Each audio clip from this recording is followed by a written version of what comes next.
Buddy don't really strike me as a Puffy, but he killed it as Puffy. He definitely killed it as Puffy. I just needed him to one good time, just be sitting there. Take that.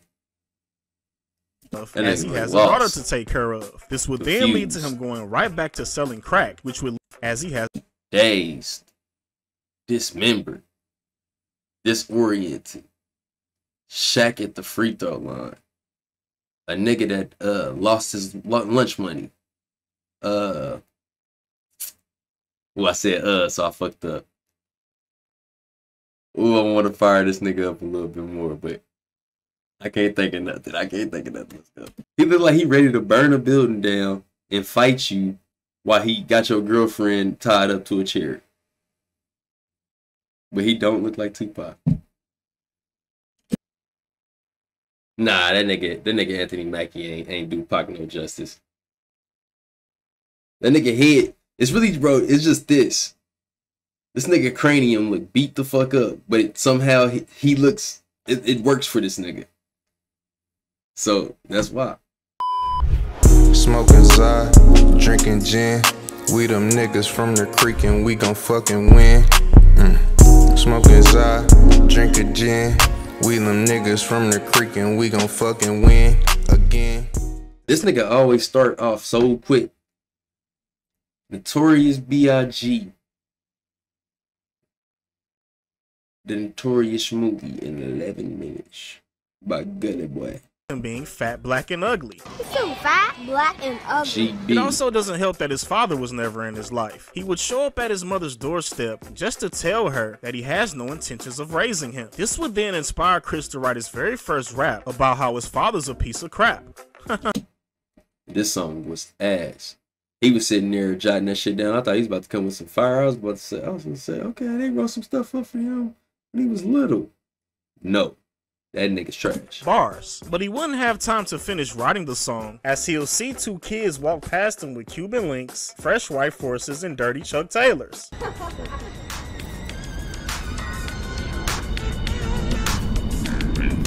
And it tickles me that these kids are smiling like they can't get that shit snatched up off of them. But when Chris sees this, it would inspire him even more to become a D-boy. He'll run into his homie D-Rock slinging crack rock on the block, and he'll teach Chris everything about making the perfect sale. He'll make his first sale when a man ferociously approaches him in need of some good crack.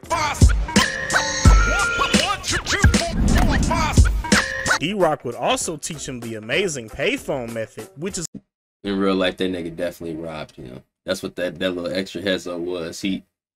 When he woke up, he dreamed. Like, the dream that he had was that he made that money, but when he woke up, he was in the hospital. It's about 83% effective. As Chris would get older, he'll become a full-fledged D-boy, which he's now able to own his very own fresh pair of white forces. Shit. He'll also face a ton of challenges in his later years, with the first consisting of him finding out that he's about to be a father. When his baby mother tells him the news, he doesn't trip, as he's making a ton of money slinging rocks. But the path to becoming Nino Brown would begin to cease, as his mother would throw away a large amount of work, which she thought was mashed potatoes, that he had hidden. How the fuck do you see that and think that that's mashed potatoes?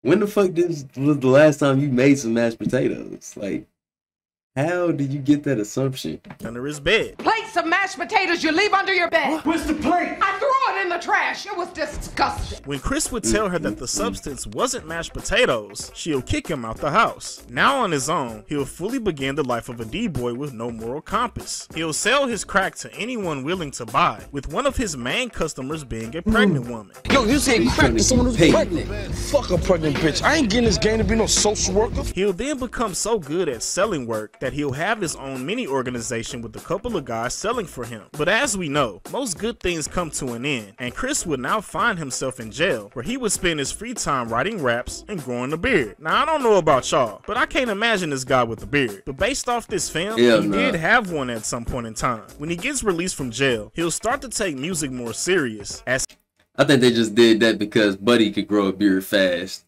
That's what it looked like.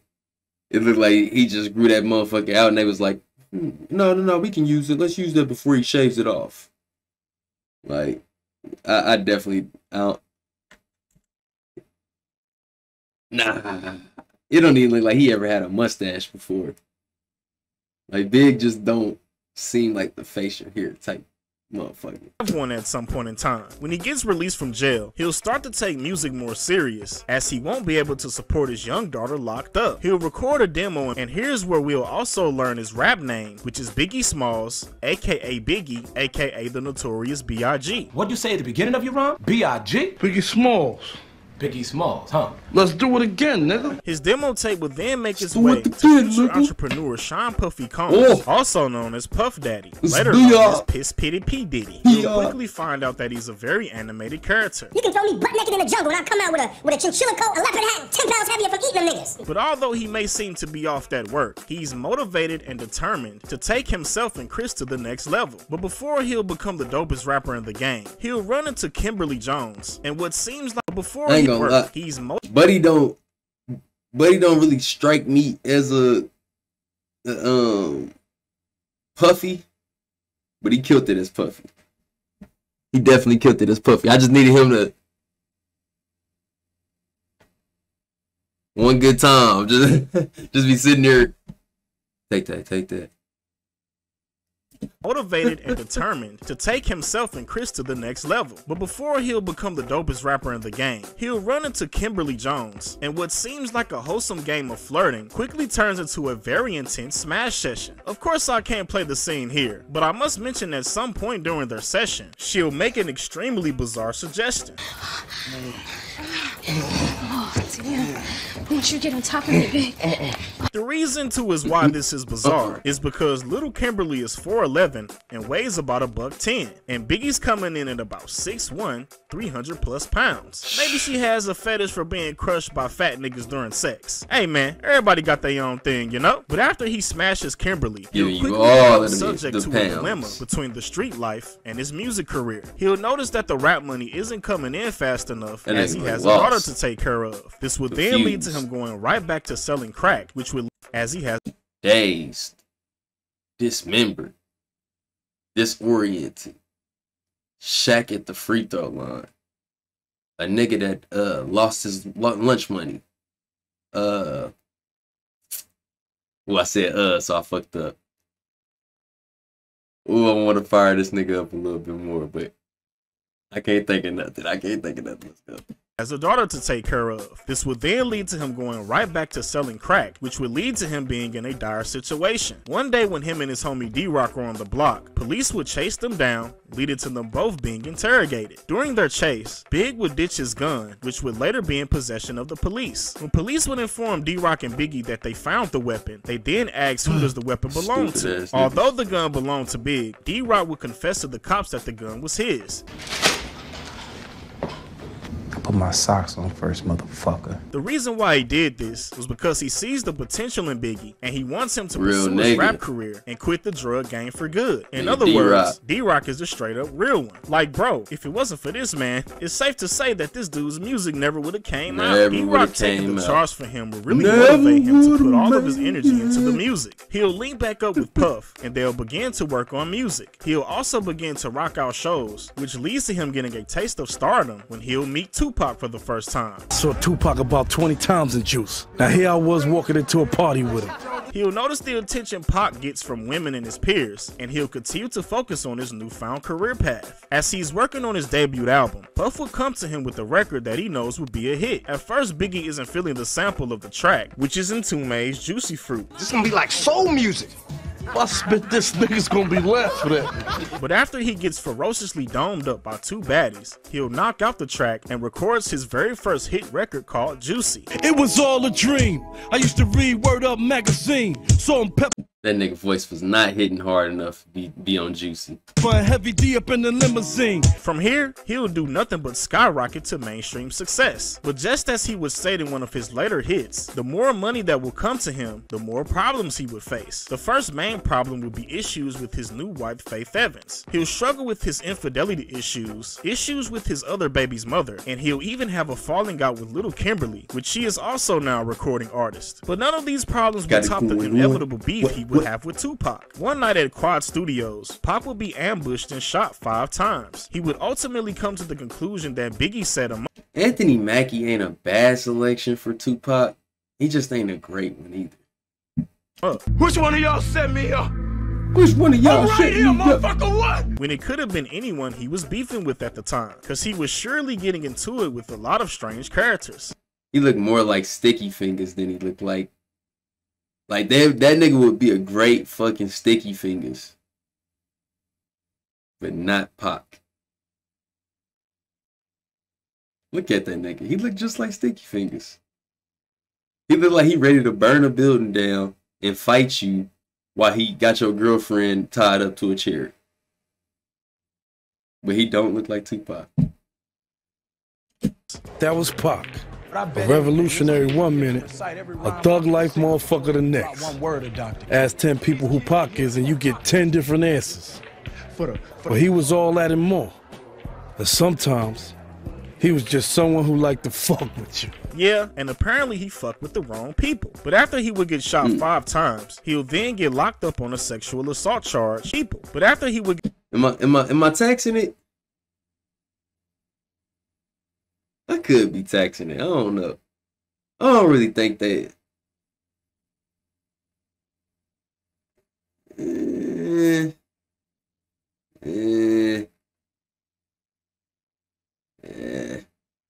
get shot 5 times. He'll then get locked up on a sexual assault charge, which he'll serve 8 months in jail. As soon as he'll touch back down, he will drop a diss track on Biggie called Hit 'Em Up. On the diss track, he'll disrespect Big along with his label mates. But what would strike Big the most is when Tupac would state that he smashed his wife, Faith Evans. First off, fuck your bitch in the click you claim. West side when we ride, come equipped with game. He'll roll up on her interview where he almost hits her with a 2-piece special. You can't tell me Anthony Mackie spit that shit.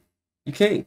You can't tell me Anthony Mackie spit that shit. Big does not have the Ike Turner spirit within him, and he just throws shit at her instead. Later that day, when things calmed down, Faith would call it quits with Big. What happened with you and Pac? I saw him at the House of Blues. We took that picture, and that's all it was supposed to be. And that's all it was. Cat. Come on, bruh. We know Pac slid in that. But even though Big is willing to forgive her actions, come on, bruh. We know. Nah, that nigga Anthony Mackie ain't do Pac no justice. That nigga head, it's really, bro, it's just this. This nigga cranium look beat the fuck up, but it somehow he looks, it works for this nigga. So that's why. But Faith Evans, both of them being around 20 years old, maybe even 19 at the time that they got married, and her knowing that he was already cheating, and knowing that this was the enemy. If she was willing to take a picture with him, she was probably willing to do a lot more than that. And it's the music industry, so it probably was a lot more going on than just them two being in a room. So it's probably a lot easier to accidentally have some fun. Pac slid in that, but even though Big is willing to forgive her actions, just as she forgave him for his infidelity, she'll leave him anyway. Because I don't think Biggie was ever mad at Pac until this shit happened. But I feel like that's the reason that we got the interview that happened where he told motherfuckers to slide on, like, because there was an interview that happened with what's her name, Shorty, I want to remember it so bad, I want to remember it, Angie Martinez, where he basically told motherfuckers where Snoop Dogg and them was so they could slide over there and try to get them niggas. I think that's the reason that happened. That's when he actually got mad.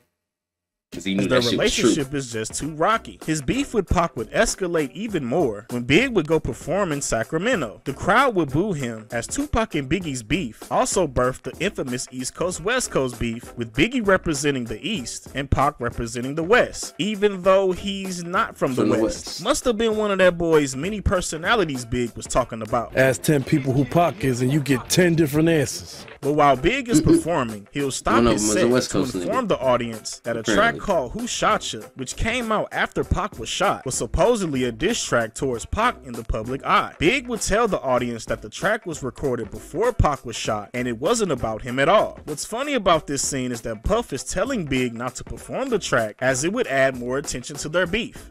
Big, what you doing? Don't sing that song, man. But in real life, he was the one that released the song after Pac got shot, which he himself even knew that Biggie wasn't dissing Pac in the song. He'll then perform the track, which then gains him a better reaction from the crowd. Who shot ya? Separating wheat from the oxen. We hard to creep these Brooklyn streets. Right after this, Pac would then get killed in Las Vegas. Big would then mourn his death, as he never had any real issue with Pac. A year after Pac's death, Biggie thought it would be a good idea to then travel to the West Coast in order to kill the tension of the so-called East Coast West Coast beef. But many people still believe that he had something to do with Pac getting shot the first time, along with the second attempt on his life, which resulted in him being killed. He would receive many death threats over the phone, which he would brush off. Tell that fat he's not gonna make it out of LA alive.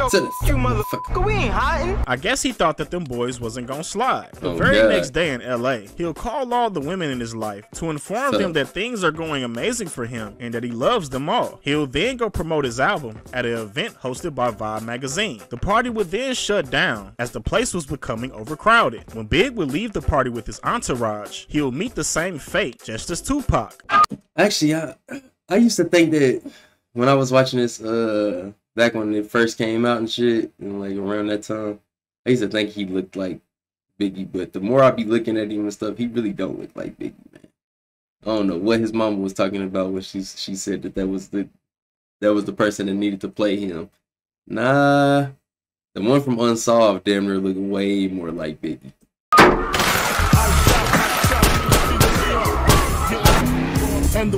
Now, there are thousands of conspiracies concerning this man's death, and I'm not going to talk about them here. I just think that it was very stupid of him to go back to LA so quickly after Pac was murdered. It's kind of similar to modern day rappers going back to their old neighborhood acting like shit is sweet. The film would then end with Biggie's mother giving a eulogy about how her son evolved as a man and how he was able to touch so many. Because I mean, he's also the Gully Boy is also the rap dude, so I wonder, does Gully Boy ever talk about, or the rap dude ever talk about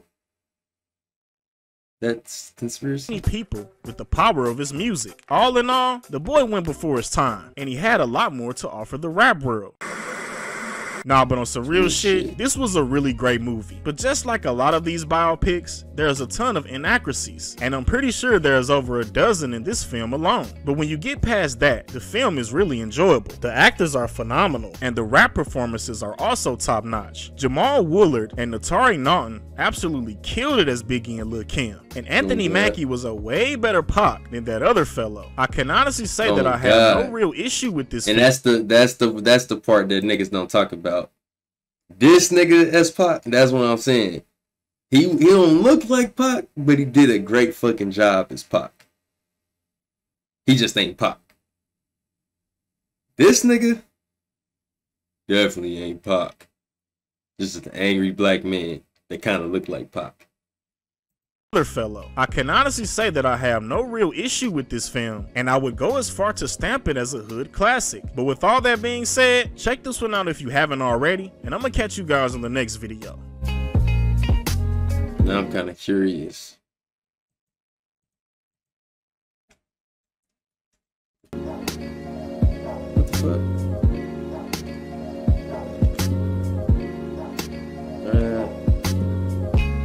Dude.